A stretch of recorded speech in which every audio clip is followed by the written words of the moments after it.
Walis-walis tayo. Walis-walis tayo mga tiyay para natin, ma-drive out natin yung mga ticks ng mga aso.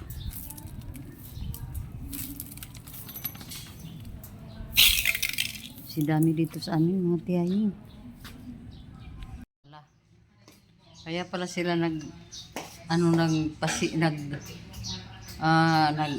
Tagalog ng nagdaob. Ng mga kahoy ba ito ba? Para pala sa ganyan. Kasi ito yung mga saging binili ko doon sa lugar kanina na pinuntahan ko at may mga hinog sila. Kaya yun, ginawang ginanggang diyan sa sa Bisaya. Ewan ko lang kung ano sa Tagalog ang ginanggang. Ginanggang ng yapon? Ha? Ginanggang ng yapon. Ginanggang ng yapon? Sobrang kuan oy, pagod. Ikapoy.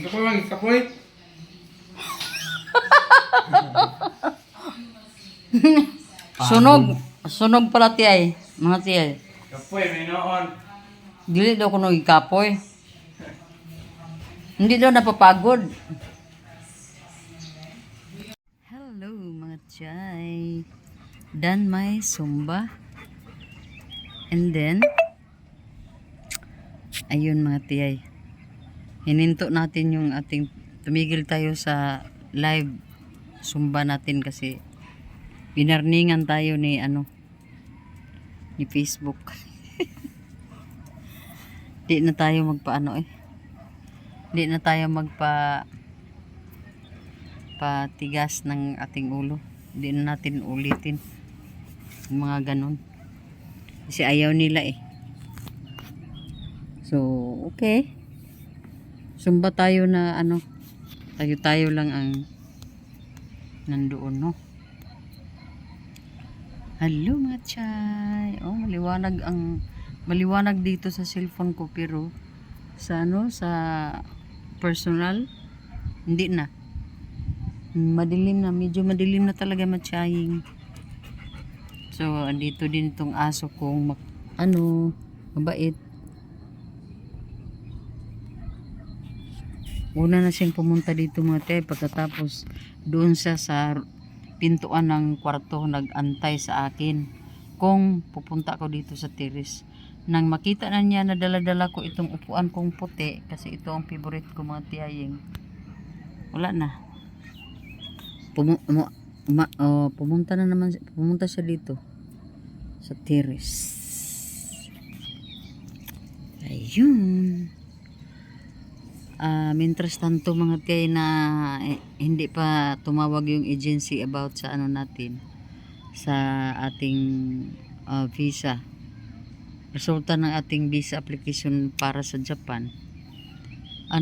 Bisi-bisihan lang muna tayo dito. Dami ako mga lakad na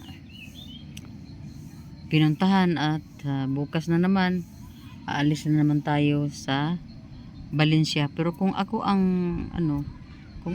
tatanungin mga tiyay, gusto ko na lang dito muna sa bahay dahil super init sa labas mga tiyaying. Magkapatrigger sa ating mga migraine at iba-iba pa. Dahil kahapon si Nining ay inatake ng sakit sa ulo. Mabuti na lang mayroon kami mga herbs diyan sa likod ng bahay. Kumuha siya ng sambong, dahon ng sambong mga tiyay.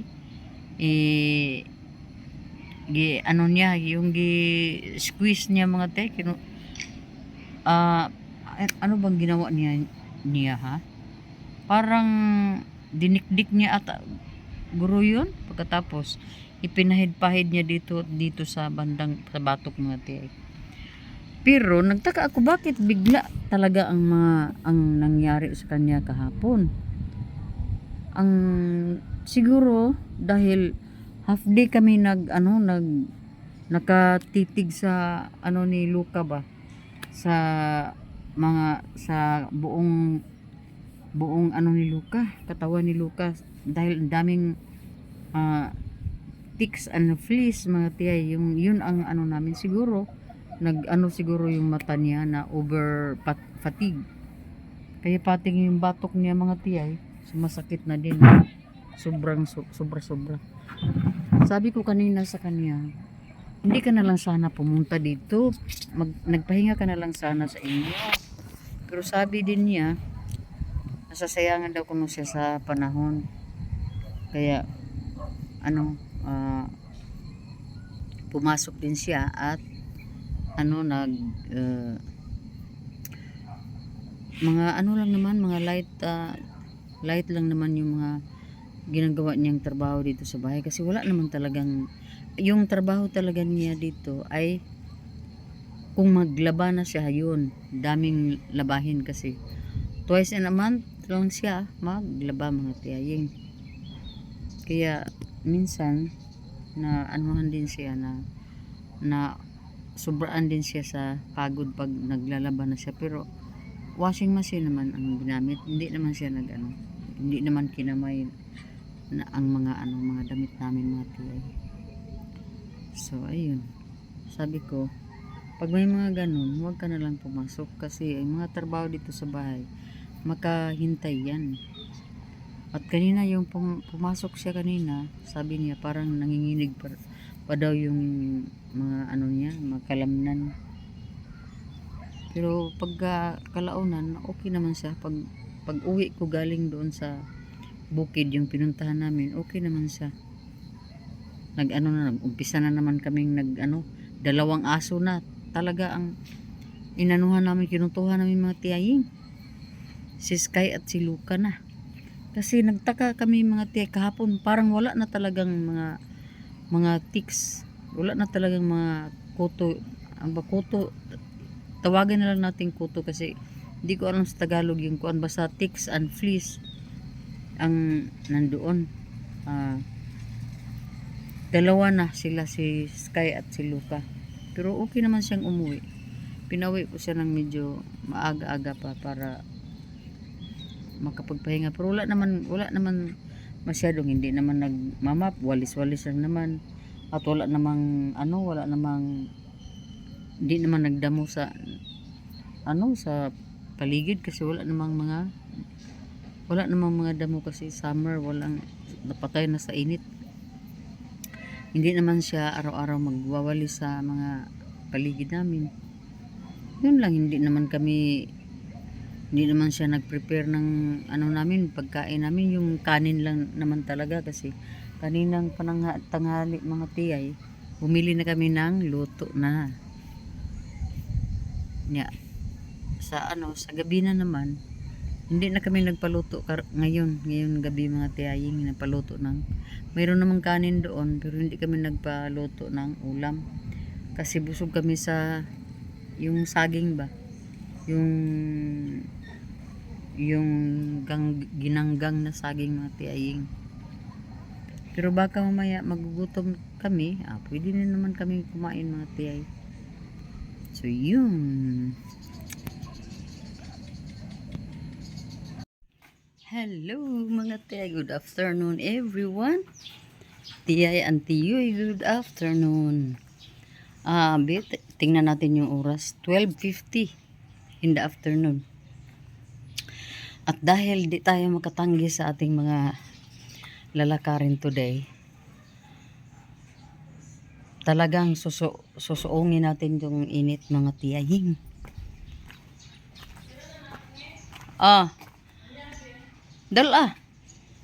Painit tayo mga tiyay. Sulgi diha. Kailangan natin talaga mga tiyay na puntahan yung mga transaction natin today. Wala tayong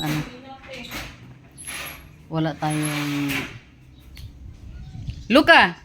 Wala tayong excuse. Kasi kailangan na natin ngayon mga tiyay. So ayun, nagbablog tayo mga tiyay pero ang ingay. Maingay tayo sa ating aso.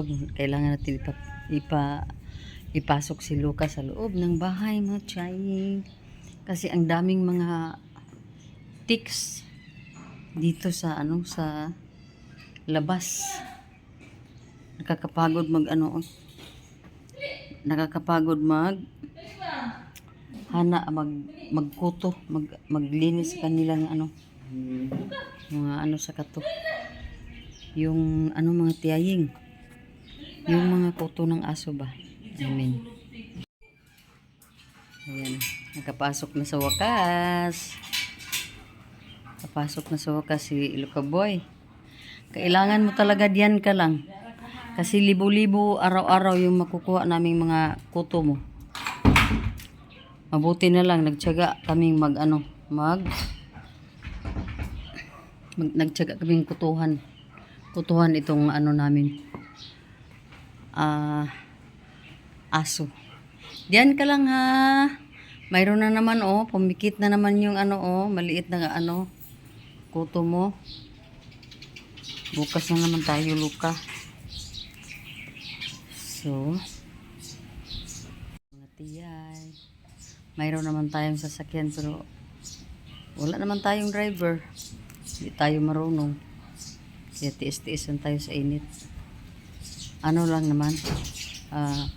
Doon lang kami sa yung puno ng kahoy magantay ng mga motorila, mga tiyaying. So, wala tayong magawa kundi magtiis tayo mga tiyay, no? So, yung ano natin, no? Yung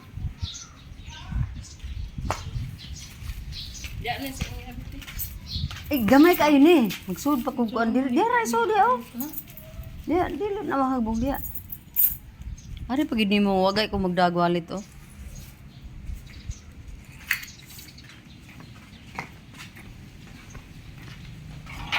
Sulong na tayo sa init. Yeah.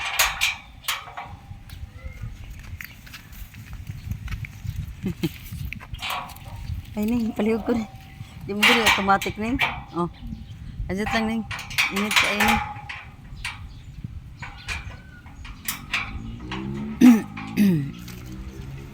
Di mo gini automatic.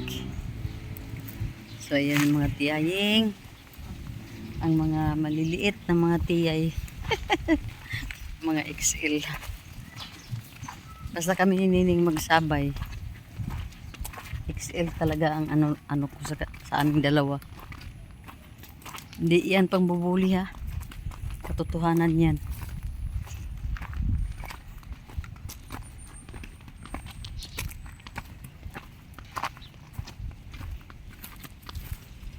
Sobrang init. Mainit.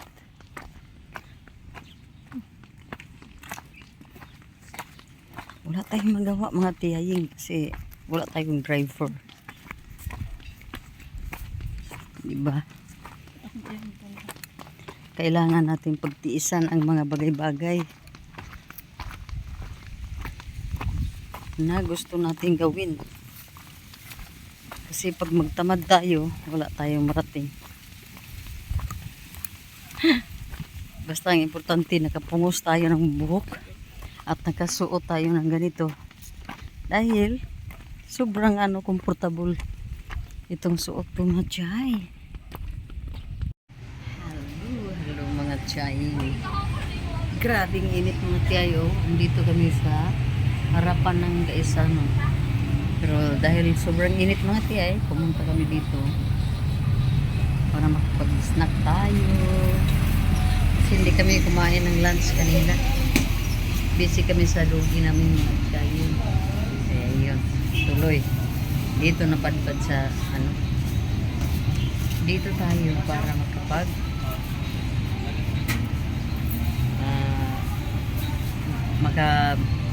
mamili tayo ng mga uulamin natin sa bahay. Yung mga isda lang naman mga tiyay. Busing.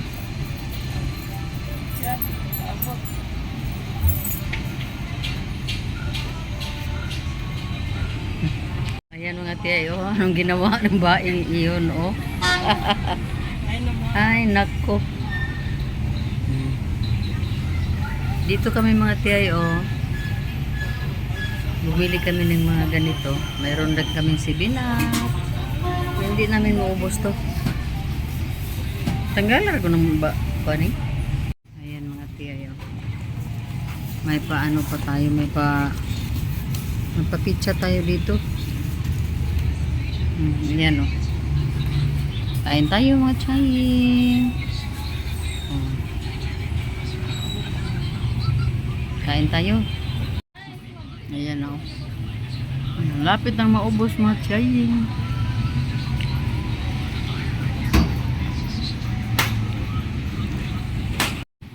Ay mga tiyay.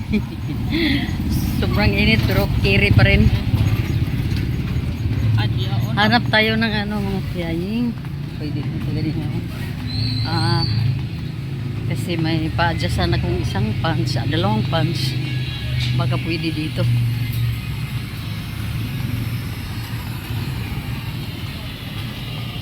Fashionable.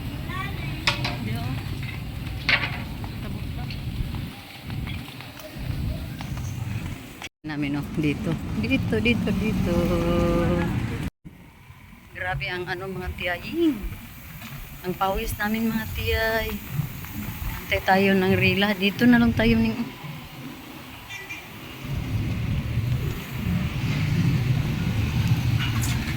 ay, oh, ang ano, ang mukha ni tiyaying oh, sobrang init. Grabe.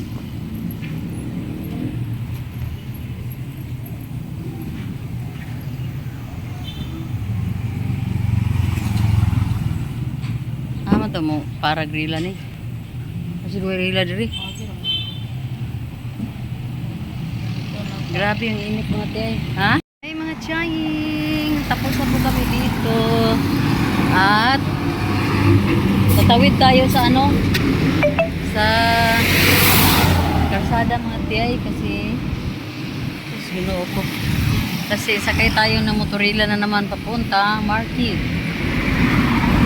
Yan mga tiyaying.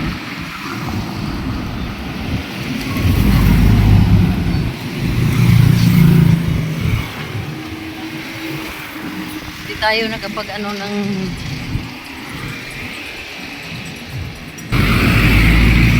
thank you. Basta senior, pwede din na siya. Oo. Basta senior, pwede din na siya magkatabok. Mugibuhi na sila pero naay uban dili eh. Ang hiring oh, itong kaayo ni. So, yun mga tiyaying, antay naman tayo ng motorila dito. Hindi tayo pwede magpalabi sa ano mga tiyay, sa init. Sabi ni ano ni Nancy, oh, nagpainit ka lagi. Yan. Ayan po. Ayan mga tiyayo. Yung building ng STI, mukhang wala na ata. Aywan ko lang kung may ano pa sila dyan. Naapa man dining. Early registration for incoming grade 11 students school year 2024 na di ay.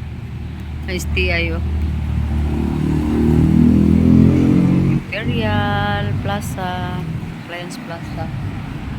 At dito kami nagpalipas ng oras kasi nagantay tayo ng motorila. Wala pa namang motorila, so dito lang kami kasi malamig dito. Malamig dito mga tiyaying. Ha? Ay, daming mga bunga ng mga santol pala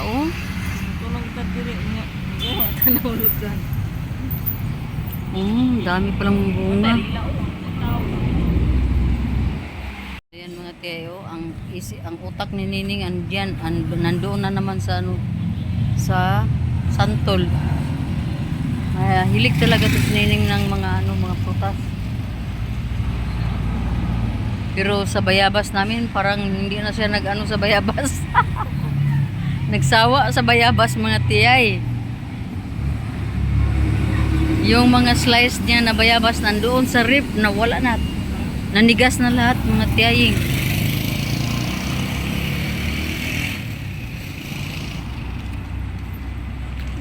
Wala pang rila. Bakit ang tagal ng rila, oy? May rila dito pag dito pumunta yung mga tao, pero kung wala, ay wala pa rin. Ayan ang shoulder bag ni Nining, oh. Bago. Bagong shoulder bag.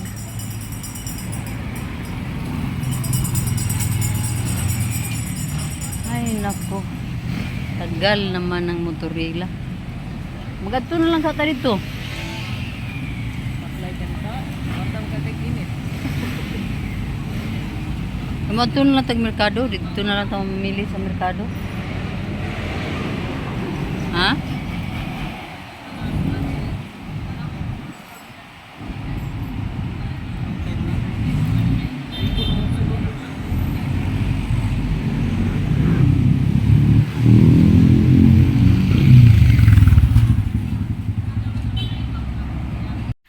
Okay. Yayo. Happy hapon naman tao. Init ay hapon. Init daw kuno kayo mga tiyaying. Ingunin nining. Ha?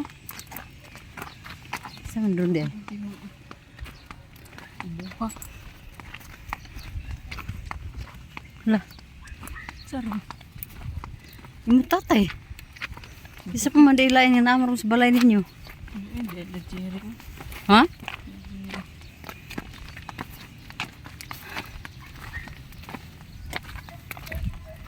Bisa ginani lang mga tiyay nga kuan. Bukad pa rin ang ilong.